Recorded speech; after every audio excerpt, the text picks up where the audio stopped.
Hello dear students. अभाज्य संख्या या इसी का दूसरा नाम है रूढ़ संख्या किसे कहते हैं? वैसी प्राकृत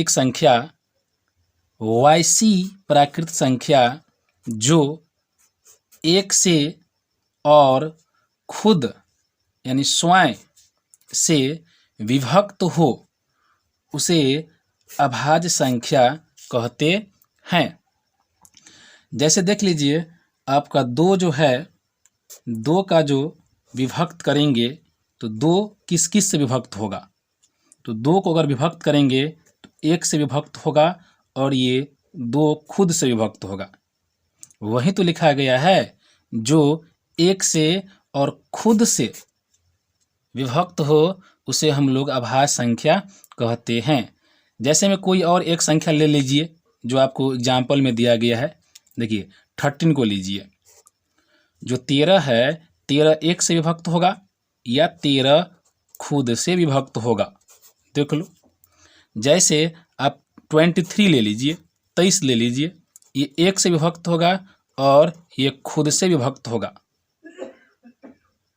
जो अभाज्य संख्या है वो एक से विभक्त होगा और वो खुद से विभक्त होगा। ओके, चलिए अगला पॉइंट है आपका 11 नंबर। वो है आपका भाज्य संख्या। प्राकृत संख्या जिसका कम से कम 3 गुणनखंड होना चाहिए। जो अभाज्य संख्या है उसका केवल 2 गुणनखंड होना चाहिए। जो आपका भाज्य संख्या, इसी का दूसरा नाम है यौगिक संख्या, इसका कम से कम 3 गुणनखंड होना चाहिए, उसे अभाज्य संख्या कहते हैं। जैसे देखिए, सबसे छोटी भाज्य संख्या 4 होता है। जो 4 है इसका केवल और केवल 3 गुणनखंड होगा। क्यों? क्योंकि ये सबसे छोटी भाज्य संख्या है, इससे छोटी और कोई भाज्य संख्या नहीं है। देखिए 4 जो है इसका गुणनखंड सबसे पहले 1, फिर 2 और फिर 4 होगा।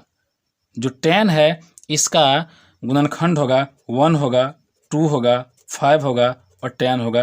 कम से कम 3 होना चाहिए। अधिक से अधिक कुछ भी हो सकता है, 4 भी हो सकता है। जैसे देख लीजिए आप 16 का गुणनखंड करके 1 होगा, 2 होगा, 4 होगा, 8 होगा और 16 होगा। इसका 5 गुणनखंड हो गया।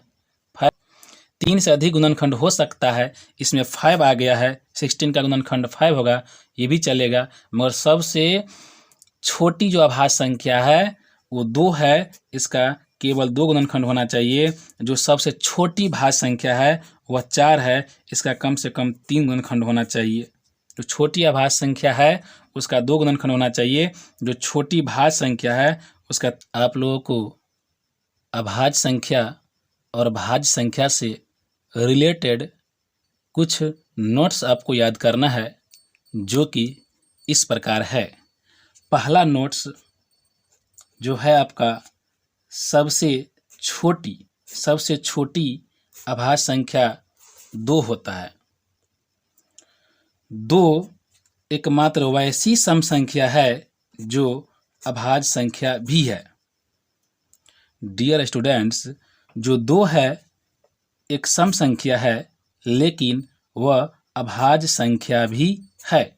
सिर्फ और सिर्फ 2 ही, इसके अलावा और कोई संख्या नहीं है जो सम है और वह अभाज्य भी होगा। ओके, चलिए नोट नंबर तीसरा है, सबसे छोटी भाज्य संख्या बराबर 4। जो सबसे छोटी भाज्य संख्या है वो 4 होता है। नोट नंबर 5 आपको याद रखना है, किसी अभाज्य संख्या के 2 और केवल 2 गुणनखंड होते हैं। डियर स्टूडेंट्स, जो अभाज्य संख्या होता है उसका केवल और केवल 2 ही गुणनखंड होता है। ये आपको हम बताए थे। जो अभाज्य संख्या होता है उसका 2 केवल गुणनखंड होता है, जो 1 से कटता है और खुद से कटता है। इसीलिए यहाँ पे लिखा गया है, किसी अभाज्य संख्या के 2 और केवल 2 गुणनखंड होते हैं। नोट नंबर 5 देखिए, किसी भाज्य संख्या के कम से कम 3 गुणनखंड होते हैं। हम बताए थे जो सबसे छोटी भाज्य संख्या 4 है, इसका 3 गुणनखंड होते हैं। कम से कम 3 गुणनखंड होना चाहिए, ज़्यादा से ज़्यादा कुछ भी हो सकता है, 4 भी हो सकता है गुणनखंड, 5 भी गुणनखंड हो सकता है, ये चलेगा, मगर कम से कम 3 होना चाहिए भाज्य संख्या का गुणनखंड। ओके, चलिए नोट नंबर 6 देखिए, 3 अंकों की सबसे छोटी अभाज्य संख्या 101 होता है और 4 अंकों की सबसे छोटी अभाज्य संख्या 1009 होता है, 1009 होता है। नोट नंबर 8, 1 से 100 तक की प्राकृतिक संख्याओं में कुल 25 अभाज्य संख्याएं है। 1 से 100 तक में कुल 25 अभाज्य संख्याएं है, 25 प्राइम नंबर है। ओके, चलिए डियर, आप लोगों को बस इतना ही, जो कि बहुत है, काफ़ी है, आप लोग इतना ही कंठस्थ कीजिए। इसके बाद आप लोगों को वीडियो नंबर 4 में इसका आगे बताएंगे।